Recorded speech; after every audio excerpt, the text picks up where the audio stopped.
سب سے پہلے آپ کو بتائیں گوادر کے علاقے کلمت میں نامعلوم افراد کی فائرنگ، 6 افراد جاں بحق ہو گئے۔ پولیس کا کہنا ہے کہ جاں بحق افراد گوادر سے کراچی جا رہے تھے۔ جاں بحق ایک شخص کا تعلق ملتان سے ہے۔ جاں بحق ہونے والے دیگر افراد کی شناخت جاری ہے۔ واقعے کی مزید تفصیلات حاصل کی جا رہی ہیں۔ وفاقی وزیر داخلہ محسن نقوی نے کلمت میں مسافروں پر فائرنگ کے واقعے کی مذمت کی۔ کہا دہشت گردوں نے بزدلانہ کارروائی کر کے معصوم لوگوں کو نشانہ بنایا۔ شناخت کر کے مسافروں کو نشانہ بنانا بربریت اور درندگی ہے۔ بزدلانہ کارروائیاں دہشت گردوں کے خلاف قوم کے عزم کو کمزور نہیں کر سکتی۔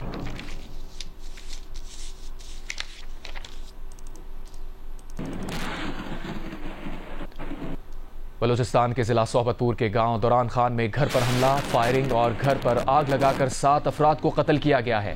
ایس پی صحبت پور کا کہنا ہے کہ جاں بحق ہونے والوں میں خاتون اور 3 بچے بھی شامل ہیں۔ پولیس کا کہنا ہے کہ واقعہ زمین کے تنازع پر پیش آیا ہے۔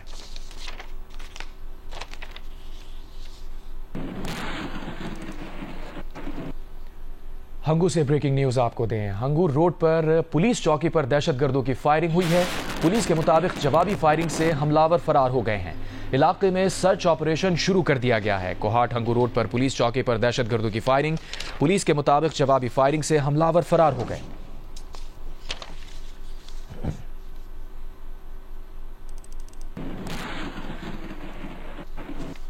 مالاکنڈ میں مہاجر کیمپ خٹکشا کے قریب کار نہر میں جا گری۔ حادثے میں 5 افراد جاں بحق ہو گئے۔ ریسکیو حکام کے مطابق جاں بحق افراد میں 1 مرد، 2 خواتین اور 2 بچے شامل ہیں۔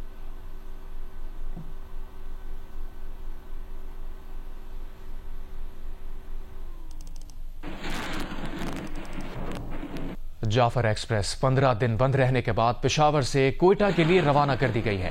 ریلوے حکام کا کہنا ہے کہ کوئٹہ روانہ ہونے والی جعفر ایکسپریس میں 280 مسافر سوار ہیں۔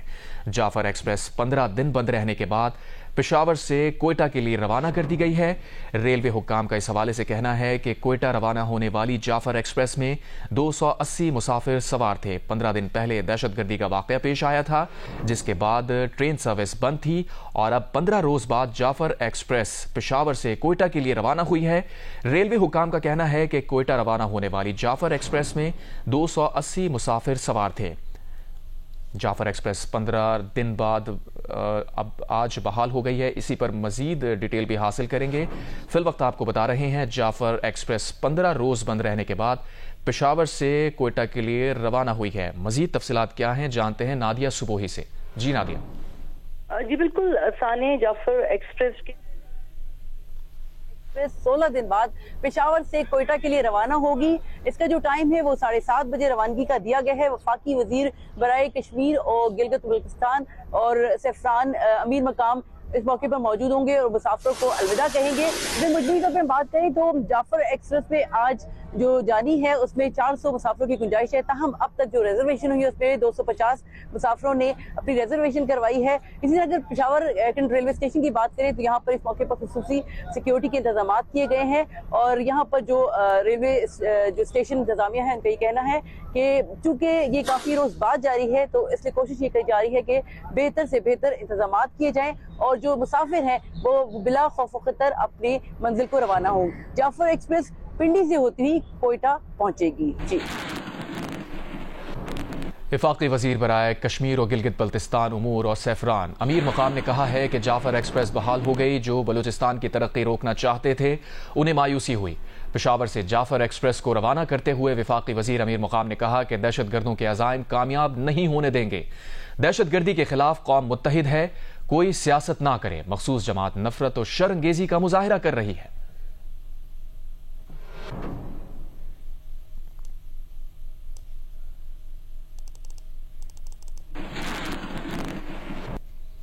کراچی کے علاقے منگو پیر میں واٹر ٹینکر کی ٹکر سے موٹر سائیکل سوار شخص جاں بحق ہو گیا۔ ٹینکر ڈرائیور فرار ہو گیا۔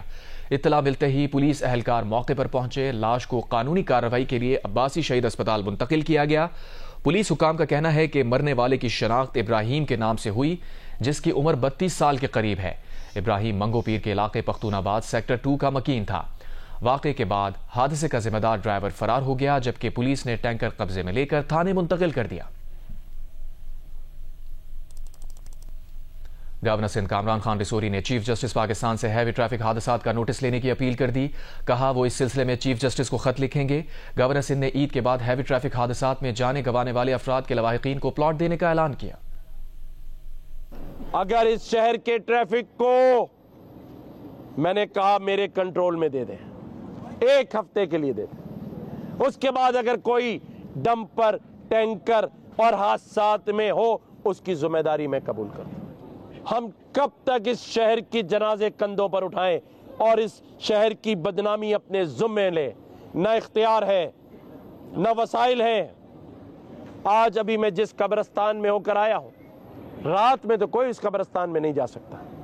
وہ ویڈیو ریلیز کروں گا کہ 2 کلومیٹر تک میں اپنی گاڑی میں بیٹھ کر اندر سے سیٹ پکڑ کے بیٹھا تھا, اتنی گاڑی اچکولے مار رہی تھی. ہمیں آتا ہے سیدھا کرنا روڈ راستوں کو بھی, اور اس شہر کے نومولود بدماشوں کو بھی سیدھا کرنا آتا ہے. وزیر اعظم شہباز شریف نے کہا ہے کہ مخالفین منی بجٹ کا ڈھنڈورا پیٹتے رہے. حکومت نے منی بجٹ کے بغیر ہی IMF سے سٹاف لیول معاہدہ کر لیا. کابینہ اجلاس سے خطاب کرتے ہوئے وزیر اعظم کا کہنا تھا کہ چاروں صوبوں کے عوام نے مہنگائی کا بوجھ برداشت کر کے قربانیاں دیں. خاص طور سے تنخواہ دار طبقے نے قربانی دی. وزیر اعظم کا کہنا تھا کہ قرضوں کو ختم کر کے ہمیں اپنے پاؤں پر کھڑا ہونا ہے. ملک میں امن ہوگا تو ترقی ہوگی. آپ کو یاد ہے کہ اس کے اوپر کس طرح اغیار نے اور مخالفین نے ڈھنڈورے پیٹے کہ اب آیا کہ آیا منی بجٹ, اور منی بجٹ کے بغیر IMF آگے نہیں چلے گا. الحمدللہ منی بجٹ بھی نہیں آیا. عام آدمی نے بہت تکلیف, بہت مصائب اور مشکلیں برداشت کی ہیں. اگر ان کی یہ قربانی, ان کی یہ کنٹریبیوشن نہ ہوتی تب بھی یہ سٹاف لیول ایگریمنٹ ناممکن تھا. میں نے ہمیشہ کہا کہ کپتان ایک ہوتا ہے 11 کے ٹیم میں, باقی 10 کام نہ کرے تو کپتان نے کیا کام کرنا ہے. بالکل تب یہ آہستہ آہستہ یہ استحکام آیا ہے ہماری اس, اور پچھلے سال کے مقابلے میں جو آپ کی ٹیکس کلیکشن میں 26% اضافہ ہے. It is a quantum jump. اور اگر IMF کی ہم بات مان لیتے ماضی کی طرح کہ اچھا جی ہم آپ کا ٹارگٹ کم کر دیتے ہیں, things would have fallen back in I think in a bottomless pit. Honestly I'm telling you. So I said no, I will not. پھر بھی ہم نے نیگوشیٹ کیا اور 12.3 پہ مائے. پاکستان کو $1 ارب کی اگلی قسط جاری کرنے کی سفارش. پاکستان اور IMF کے درمیان سٹاف لیول معاہدہ طے پا گیا. اس کے علاوہ موسمیاتی تبدیلی کے اثرات کا مقابلہ کرنے کے لیے بھی $1.3 ارب کا معاہدہ ہو گیا. معاہدے کی حتمی منظوری IMF کا ایگزیکٹو بورڈ دے گا. پاکستان اور IMF کے درمیان سٹاف لیول معاہدہ طے پا گیا. پاکستان کو $1 ارب جاری کرنے کی سفارش. موسمی تبدیلی کے اثرات کا مقابلہ کرنے کے لیے بھی $1.3 ارب کا معاہدہ ہو گیا جو 28 ماہ پر محیط ہے. IMF کا کہنا ہے کہ قرض پروگرام کے تحت پاکستان نے توانائی کے شعبے میں اصلاحات تیز کرنے, سماجی تحفظ, صحت اور تعلیم پر اخراجات کو مستحکم کرنے کا عزم کیا ہے. گزشتہ 18 ماہ کے دوران پاکستان میں مہنگائی کی شرح 2015 کی کم ترین سطح پر ریکارڈ کی گئی. معاشی سرگرمیاں تیزی سے فروغ پا رہی ہیں. پروگرام پر عمل درآمد کرتے ہوئے مہنگائی کی شرح کنٹرول کی جا سکے گی. توانائی کے شعبے کے نرخوں میں کمی آ سکے گی. پاکستانی توانائی کے شعبے میں سبسڈیز کم کرنے, ٹیکسوں کا دائرہ کار بڑھانے اور مہنگائی کو مقررہ ہدف تک محدود رکھنے کے لیے سخت مانیٹری پالیسی اختیار کرنے کا وعدہ کیا ہے. بجلی سستی کرنے کے لیے توانائی سیکٹر میں اصلاحات, بجلی کی پیداواری کمپنیوں اور خسارے کے شکار سرکاری اداروں کی نجکاری کا بھی وعدہ کیا ہے. اشرف ملکم, جیو نیوز, اسلام آباد. وزیر دفاع خواجہ آصف نے بلوچستان معاملے پر مذاکرات کے لیے نواز شریف کی جانب سے کردار ادا کرنے کی حمایت کر دی. قومی سلامتی کمیٹی کا اجلاس دوبارہ بلانے کی بلاول بھٹو کی تجویز سے بھی اتفاق کر لیا. اس طرح میاں صاحب نے 90 کی دہائی کے اواخر میں سلسلہ شروع کیا تھا, اس میں جو ہے ایک ترتیب رہتی, ایک تواتر رہتا, تو آج جو حالات ہیں بلوچستان کے یہ بگڑنے نہ پاتے. میری اپنی رائے ہے, بڑی شدید رائے ہے کہ میاں نواز شریف کو اس میں رول پلے کرنا چاہیے. آج بھی ان کی عزت جو ہے, احترام جو ہے بلوچستان میں موجود ہے. میرا خیال ہے میں میاں صاحب سے بار بار کر رہا ہوں, انشاءاللہ تعالیٰ وہ کریں گے. اچھا, آپ خالد صاحب آپ خود میاں نواز شریف صاحب سے کیوں نہیں بات کرتے کہ وہ اس معاملے میں کوئی رول پلے کریں؟ میں نے کی ہے, میں کر رہا ہوں. اچھا, اور وہ آپ کو ولنگ نظر آ رہے ہیں؟ نہیں بالکل. ان کی آج کل ذرا ڈاکٹروں نے ان کو ریسٹ کے لیے کوئی دل کے عارضے کی جو ہے ان کو پرابلم تو ہے. ٹھیک ہے, تو میرا خیال ہے کہ عید کے بعد ضرور میری دعا بھی ہے اور میری خواہش بھی ہے کہ وہ انیشیٹو لیں گے اس بارے میں. جو روایتی لیڈرشپ ہے بلوچستان کی ان کو آن بورڈ کرنا چاہیے, غیر روایتی کو بھی آن بورڈ کرنا چاہیے. یہ ایک قومی مسئلہ ہے. اس مسئلے کا حل ڈھونڈنا جو ہے وہ تمام فریق جو ہے جو ناراض ہیں یا جن کے اوپینینز جو ہیں ہمارے سے نہیں ملتے, رائے کا بھی اختلاف ہے, اپروچ کا اختلاف ہے, تو اس کی الٹیمیٹلی تمام جنگیں جو ہیں پھر مذاکرات کے آ کے ان کا جو ہے کنکلوژن ہوتا ہے. پاکستان T20 ٹیم کے کپتان سلمان علی آغا کا کہنا ہے کہ پاکستان کی کرکٹ تبدیل ہو رہی ہے, بہتری میں تھوڑا وقت لگے گا. نوجوان کھلاڑیوں میں ٹیلنٹ ہے, آنے والے چند ماہ میں یہی کھلاڑی اچھا پرفارم کریں گے. نڈر کرکٹ کے ساتھ تھوڑا دماغ استعمال کریں گے تو بہتر پرفارمنس ہوگی. ٹیم جیتے ہی نہ تو پھر ایز اے بیٹسمین کیا آپ نے پرفارمنس کرنی ہے؟ تو میں تو وہ بندہ ہی نہیں ہوں جو اپنی پرفارمنس یا مطلب اس کے بارے میں بات کروں. مجھے تو ٹیم جیتنی چاہیے. ٹیم ہم جیتے نہیں, ہم نے ایز اے ٹیم اچھی کرکٹ نہیں کھیلی ہے, تو اپنی پرفارمنس سے مجھے کوئی خاص فرق پڑتا نہیں ہے. لیکن کوشش کریں گے کہ آگے والے جو آنے والا ٹائم ہے اس میں اچھی طریقے سے چیزوں کو کریں. اور سارے پلیئر تو جو تھے پہلی بار آئے ہیں اور مطلب یہاں پر آ کر ڈیبیو کرنا ہے. چیلنجنگ کنڈیشنز ہوتی ہیں اور پازیٹیو ضرور ہیں اور ان پہ ہم ان کو دیکھیں گے اور موو فارورڈ کریں گے, لیکن چیزیں کنسرننگ بھی ہیں ان کو ریکٹیفائی کریں گے. ینگسٹرز ہیں ان کو بیک کریں گے تو یہی آگے آپ کو پرفارمنس کرتے پاکستان سے نظر آئیں گے. میری بھی کوشش یہی رہے گی کہ میں ان کو آگے بیک کروں اور یہ یہاں سے سیکھیں گے, اور آپ دیکھیں گے جب پاکستان کی کنڈیشن میں یا ایشین کنڈیشن میں جائیں گے تو ڈفرنٹ پرفارمنس کرتے ہوئے نظر آئیں گے. آپ گول جو ہے ہمیشہ وہ میں نے پہلے بھی بولا تھا اس سیریز سے پہلے بھی, ابھی بھی بولوں گا کہ گول جو ہے ایشیا کپ اور ورلڈ کپ ہے. اور بابر, رضوان, امام وہ لوگ یہاں پہ 3-4 ٹور کر چکے ہیں پہلے, اور جو لوگ یہاں پہ ٹور کر چکے ہوتے ہیں ان لوگوں کو آئیڈیا ہوتا ہے کہ یہاں پر کیسی پریکٹس کرنی ہے اور کیسی نہیں. تو وہ ایکسپیرینس پلیئر ہیں. مجھے لگتا ہے کہ ون ڈے کے رزلٹ انشاءاللہ ڈفرینٹ ہوں گے کیونکہ وہ ایکسپیرینس پلیئر ہے اور وہ یعنی کہ اتنی کرکٹ کھیل چکے ہیں کہ اس چیز کو جلدی سے جلدی اڈاپٹ کر لیں گے. پاکستان سپر لیگ کی فرنچائز لاہور قلندرز 6 اپریل کو قلندرز نائٹ منعقد کرے گی. تقریب میں لاہور قلندرز کی آفیشیل کٹ کی رونمائی اور ٹیم کا نیا ترانہ بھی لانچ کیا جائے گا. فرنچائز کے CEO عاطف رانا کا کہنا ہے کہ قلندرز نائٹ کے موقع پر فینس کو موسیقی سے لطف اندوز ہونے اور کھلاڑیوں کے ساتھ وقت گزارنے کا موقع بھی ملے گا. لاہور قلندرز کی قلندر نائٹ کا انعقاد 6 اپریل کو گریٹر اقبال پارک مینار پاکستان میں کیا جائے گا. لاہور قلندرز انتظامیہ کا کہنا ہے کہ یہ ایونٹ کرکٹ, موسیقی اور تفریح کا شاندار امتزاج ہوگا. تقریب میں لاہور قلندرز کی پوری ٹیم شریک ہوگی. گلوکار عاصم اظہر, بلال سعید, سارا الطاف اور ساحر علی بگا اپنے فن کا مظاہرہ کریں گے. تقریب میں لاہور قلندرز کی آفیشیل کٹ کی رونمائی کی جائے گی اور ٹیم کا نیا ترانہ بھی لانچ کیا جائے گا. CEO لاہور قلندرز عاطف رانا کا کہنا ہے کہ قلندرز نائٹ صرف ایک ایونٹ نہیں بلکہ یہ اپنے مداحوں کے ساتھ ایک خوبصورت تعلق کا اظہار ہے. امید ہے کرکٹ فینس بھرپور لطف اندوز ہوں گے. پاکستان ویمن کرکٹ ٹیم کی مینیجر ہنا منور کا کہنا ہے کہ پاکستان مینز ٹیم کے ساتھ مینیجر آپریشنز کے طور پر کام کرنے کا تجربہ اچھا رہا. اس سلسلے کو جاری رہنا چاہیے. پاکستان ٹیم کے اسٹاف میں بھی خاتون اسٹاف کی تقرری ہونی چاہیے. بہت ہی اچھا پازیٹیو سٹیپ تھا اینڈ میں تو یہ ریکمینڈ کروں گی کہ فیوچر میں بھی اس طرح سے ہونا چاہیے کہ ڈفرینٹ وومن جو ہیں ہمارے پاس اسپورٹس فیلڈ میں ان کو مینس ٹیم کے بھی مینجمنٹ اسٹاف میں بھیجا جائے. اور یہ جو ایک پریکٹس سٹارٹ کی گئی ہے اس کو کنٹینیو رہنا چاہیے. یہ میں اس لیے کہہ رہی ہوں کیونکہ ایک تو ہم باقی کنٹریز کے ساتھ جب کرکٹ ان کی دیکھتے ہیں اور ان کا سارا سپورٹ اسٹاف دیکھتے ہیں تو it is always a mix. وہاں یہ کوئی بہت بڑی بات بالکل بھی نہیں ہے. In fact it is very normal out there. لیکن ہمارے لیے نیشنل ٹیمز میں یہ ذرا تھوڑی سی آکورڈ بات لگتی ہے. بٹ آئی ووڈ سے کہ بہت ہی میرا اچھا ایکسپیرینس رہا. مجھے وہاں کی مینجمنٹ نے, وہاں کے پلیئرز نے بہت ہی ویلکم ان کا میرے ساتھ سارا تھا behaviour. This is called women empowerment جس پہ ہم بات کرتے ہیں کہ آپ لڑکیوں خواتین کو بھی ایکول اپرچونٹیز دیں. لاہور میں تیسری اونچی پہاڑی محمود بوٹی ڈمپنگ ایریا سے 13 ملین ٹن کچرے کو صاف کر دیا گیا. راوی اربن ڈیولپمنٹ اتھارٹی نے نہ صرف کچرے کو ٹھکانے لگایا بلکہ اس سے خارج ہونے والی میتھین گیس اور زیر زمین پانی میں شامل ہونے والے زہریلی مادے کو بھی کنٹرول کیا جا رہا ہے. اب اس مقام پر سولر اور تفریحی پارک بنایا جائے گا. وزیر اعلیٰ پنجاب مریم نواز نے بریفنگ کے بعد یہ پروجیکٹ راوی اربن ڈیولپمنٹ اتھارٹی کے سپرد کیا تھا اور اس پر حکومت کا کوئی خرچ نہیں آیا. فروا رپورٹ کریں.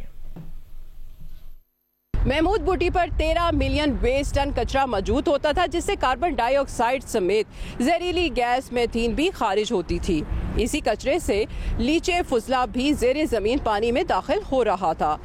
ان گیسز پہ قابو پانے کے لیے اور اس کچرے کو ختم کرنے کے لیے کیا اقدامات کیے گئے ہیں آئیں آپ کو دکھاتے ہیں. لاہور میں رنگ روڈ سے داخل ہوں تو محمود بوٹی کا علاقہ آتا ہے. یہیں لاہور ویسٹ مینجمنٹ کمپنی 43 ایکڑ رقبے پر 19 سال سے کچرا پھینک رہی تھی. 2016 تک یہاں اتنا کچرا بھر گیا کہ مزید گنجائش نہ رہی. اس کچرے میں 70% بایو ڈیگریڈیبل تھا جس سے کاربن، نائٹروجن، میتھین اور زہریلا مادہ خارج ہوتا رہا. Ravi urban development authority RUDA کے چیف ایگزیکٹو عمران امین نے یہ project Lahore waste management company سے لے لیا اور 5 ماہ کے اندر کچرے کو 3 فٹ مٹی کی تہوں geo mechanical plastic drainage pipe سے کور کر دیا. اس پروجیکٹ پر پنجاب حکومت کا کوئی خرچہ نہیں آیا. تمام کام روڈا خود کر رہی ہے. بہت انٹرنیشنلی بہت ساری جو آپ کہہ لیجیے جو رجسٹریز ہیں، جو بروکریج ہیں کاربن کریڈٹ سے ریلیٹڈ، ان کے ساتھ ہم ان کمیونیکیشن ہیں. جتنا ہماری اس پہ انویسٹمنٹ ہوئی ہے اب ہم اس سے میتھین گیس، کاربن ڈائی آکسائڈ اور جو ہم سولر انرجی پروڈیوس کر رہے ہیں 5 میگا واٹ انشاءاللہ، اس کے تھرو ہم کاربن کریڈٹس لیں گے اور یہ جو خرچہ ہے یہ وہاں سے ہم اپنا پورا کریں گے. ڈائریکٹر کمیونیکیشن روڈا عابد لطیف کہتے ہیں کہ 2.5 ارب روپے کی لاگت سے محمود بوٹی ری ہیبلیٹیشن پروجیکٹ کا 70% کام مکمل ہو چکا ہے. 11 ایکڑ پر 16 پارک، 31 ایکڑ پر جنرل پارک بنے گا. 39 پائپ میتھین اور 13 پائپ زہریلے مادے کے لیے لگائے گئے ہیں. 43 ایکڑ کی سائٹ ہے جس میں سے 11 ایکڑ کے اوپر ٹاپ کے پلیٹو کے اوپر سولر پلانٹ ہے اور باقی جو ایریا ہے اس کا 31 ایکڑ کا اس کے اوپر پارک ہے. اور وہ پارک بھی ایسا ہوگا کہ it will be open for public. نیچے اس کی پارکنگ بھی بنائی جا رہی ہے. سو جب یہ کیا گیا تو دوسرا جو پرابلم تھا اس کا لیچ ہیڈ کا جو پانی کے اندر جاتا تھا، اس کے لیے 13 ڈرینیج کا سسٹم لگایا گیا جو اس کے ساتھ نیچے سے 10 فیٹ کی ہائٹ سے وہاں پہ نیچے ڈرین ہوگا اور وہ سارے ایک جگہ کلیکٹ ہوں گے اور وہاں پہ پھر ان کا ٹریٹمنٹ پلانٹ لگے گا ادھر ہی ان سچو. وہ ٹریٹمنٹ پلانٹ پہ اس پانی کو ٹریٹ کر کے آگے بھیجے گا. سو لیچٹ کا مسئلہ بھی حل ہو جائے گا اور جو گیس نکل رہی تھی وہ 39 ویل سے کلیکٹ ہوگی، فلیئر ہوگی یا سٹور ہوگی. ایگزیکٹو ڈائریکٹر روڈا انجینئر عبد الوحید نے انکشاف کیا کہ 13 ملین ٹن کچرے سے سالانہ 26 ملین کیوبک میٹر کاربن ڈائی آکسائڈ اور میتھین گیس نکلتی ہے. زہریلے مادے زیر زمین پانی میں شامل ہو رہے تھے جو انسانوں اور جانوروں کے لیے انتہائی مضر صحت ہیں. اگست تک زہریلے پانی کو صاف کر لیا جائے گا. محمود بوٹی جو ڈمپ سائٹ ہے اس پر تقریباً 13 ملین ٹنز جو کچرا پڑا ہوا ہے اور اس کچرے سے سالانہ کی بنیاد پر جو ہے 26 million cubic matter of carbon dye oxide اور میتھین گیس ہے جس میں سے 13 ملین کاربن ڈائی آکسائڈ ہے اور 13.18 ملین میتھین گیس ہے. اس کے علاوہ اس کچرے سے تقریباً سالانہ 60,000 کیوبک میٹر جو ہے وہ لیچے بھی پروڈیوس ہو رہا ہے جو کہ زمین میں پینیٹریٹ کر رہا ہے اور زیر زمین جو ہمارا پانی ہے اس کو بھی خراب کر رہا ہے. تو اس کے لیے بھی ہم نے جو ویل لگائے ہیں اس میں ہمارے تقریباً 27 ایسے ویل ہوں گے جس سے ہم لیچے کو ایکسٹریکٹ کریں گے تھرو پمپنگ اور اس کو پمپ کرنے کے بعد اس کو بھی ہم ٹریٹ کریں گے اور ٹریٹ کرنے کے بعد یا تو اس کو ہم اریگیشن کے لیے استعمال کریں گے یا پھر اس کو نالے وغیرہ میں ڈسچارج کر دیں گے. پروجیکٹ مینیجر محمد بلال کا کہنا ہے کہ 43 ایکڑ پر محیط زمین پر 31 ایکڑ اربن فارسٹ بنا رہے ہیں. ایسے درخت لگائیں گے جن کی جڑیں زیادہ گہری نہ ہوں. ہم نے اس کو کٹ فل کے حساب سے سیٹ کر کے ڈیزائن سیکشنز بنائے ہیں. تو ہم نے جب ویسٹ کو ابھی کٹ کیا ہے تو وہ فریش ویسٹ بن گئی ہے، اس میں سے میتھین ابھی بھی نکل رہی ہے. بٹ ونس اس کو ہم کیپ کر دیں گے تو یہ سب کچھ ختم ہو جائے گا اور ہم جو بیچ میں گیس پروڈیوس ہوگی اس کے لیے ہم نے ویلز آپ لگائے ہیں جیسے آپ کو پیچھے نظر آ رہے ہیں. ان ویلز کے تھرو اس گیس کو کلیکٹ کر کے ایک پوائنٹ پہ اکٹھا کیا جائے گا. ماحولیاتی ماہرین کہتے ہیں کہ محمود بوٹی ڈمپنگ ایریا ختم ہونے سے شہر کے درجہ حرارت پر بھی مثبت اثرات مرتب ہوں گے. شہریوں کا کہنا ہے کہ محمود بوٹی کی طرح لکھوٹے ڈمپنگ ایریا کو بھی صاف کیا جائے تاکہ شہری صاف فضا میں سانس لے سکیں. کیمرہ مین محمد ریحان کے ساتھ فروا، جیو نیوز، لاہور. امریکہ نے پاکستان، چین، ایران، UAE اور جنوبی افریقہ کی 80 کمپنیز کو بلیک لسٹ کر دیا ہے. امریکہ نے برآمدات کی بلیک لسٹ میں پاکستان، چین، ایران، متحدہ عرب امارات اور جنوبی افریقہ کی 80 کمپنیز کو شامل کر دیا ہے جن میں 50 سے زائد چینی کمپنیز شامل ہیں. برطانوی میڈیا کے مطابق امریکی پابندیوں کے زد میں آنے والی کمپنیز میں 19 پاکستانی کمپنیز بھی شامل ہیں جبکہ UAE اور ایران کی 4 کمپنیز بھی متاثر ہوئی ہیں. امریکی محکمہ تجارت کے مطابق چین کی معروف کلاؤڈ کمپیوٹنگ کمپنی انسول گروپ کی 6 ذیلی کمپنیاں بھی فہرست میں شامل کی گئی ہیں